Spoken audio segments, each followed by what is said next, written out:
Hey everybody, Miss Hoelscher here. So I'm going to teach you how to draw a turtle today.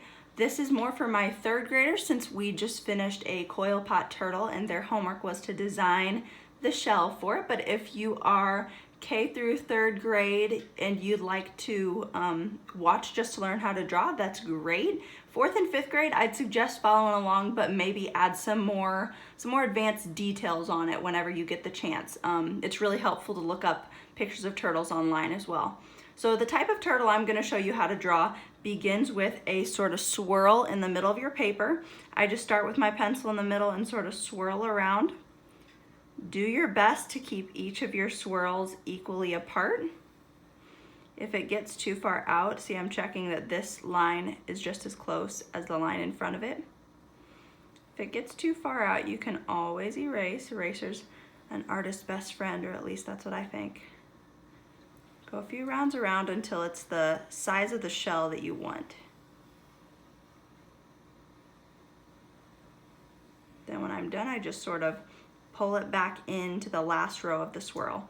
Now I noticed a few little crooked areas I can go ahead and fix. Perfect. All right, so for the head, I like to start on one side and just make a circle the same size you want your head to be. So my sort of rule of thumb is it's usually about as big as this middle swirl you made it, depending on how far out you went with your swirl.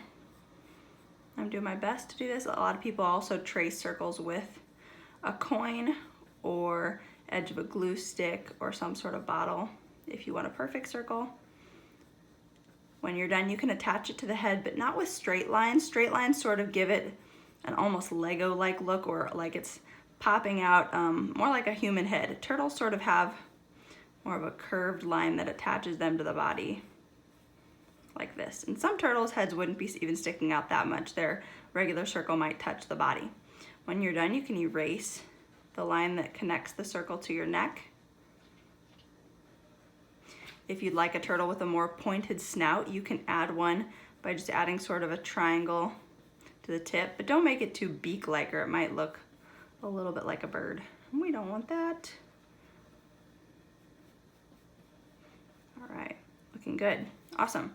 You can go ahead and start with some eyes, some nostrils. If you'd like, I like to add just sort of two little lines that face the tip of the turtle or tortoise for the nostrils, and then for the mouth, for the head, you're going to think about what you would see. Remember, it's like you're on top of the turtle looking down at it. It's not like you're in front of it, so you really won't see the mouth. It's like you're seeing the top of the head and maybe the eyes. So you can have eyes up front if you'd like, or eyes on the side. I'm gonna do sort of a oval shape towards the sides. It's always really hard to get eyes to match. So I'd like to do each step, one and then the other, one and then the other, and go back and forth between the two. Maybe give it a point. Put a circle on the inside. Looking good. Maybe a little dot for our pupil.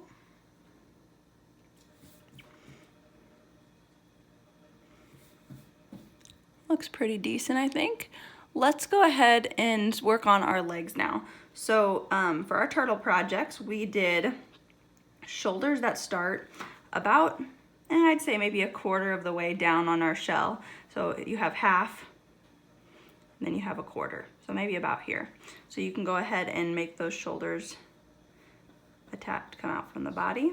Like I said, when I do something that I want it to be the same on both sides, I do one step on one side and then the other side. Because if you do one whole one, it'll look perfect, and then by the time you get to the other one, you're gonna forget what you did. That's always a struggle I have. You get one eye that looks beautiful and the other one looks like it's a monster eye. All right, so I just sort of started my oval. I'm gonna make that oval down to about, I'd say, at least halfway down the turtle. Some turtles have longer arms. If you're doing more of a sea turtle, it comes out some more. This would be more of the side, but like I said, we're doing more of a tortoise or a small turtle, so you can bring it to a point down here if you want.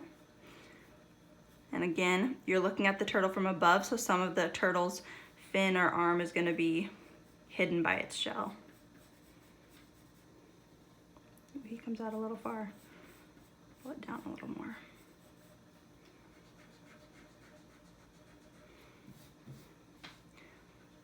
If you're struggling with your pictures, also check how you're holding your pencil. I know sometimes I get so caught up in my stuff, I forget to hold it the proper way. Most people, when you write, you hold a pencil with a finger and a thumb together. Sometimes artists hold it actually backwards inside your hand and put a first finger down. That usually works really well for when you do shading, but not as well for when you're doing detailed drawing.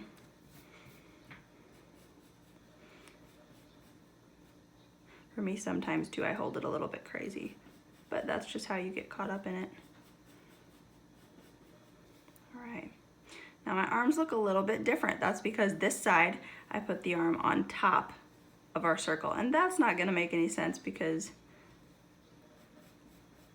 our shell should be on top and the arm or leg would be underneath.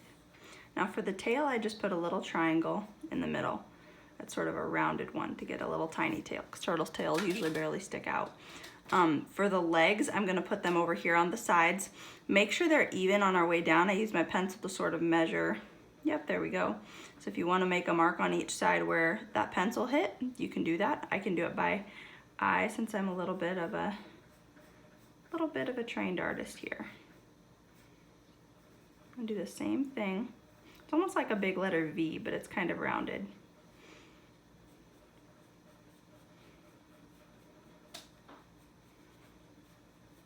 Looks good. Alrighty, and there you have your turtles. Now what I'm going to do is sort of decorate it however you want.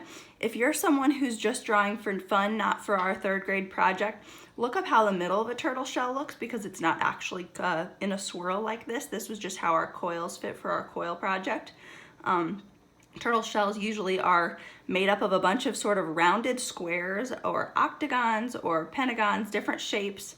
But those edges are never in a point, they're always flat. So each of the little pieces of a turtle shell sort of look like this.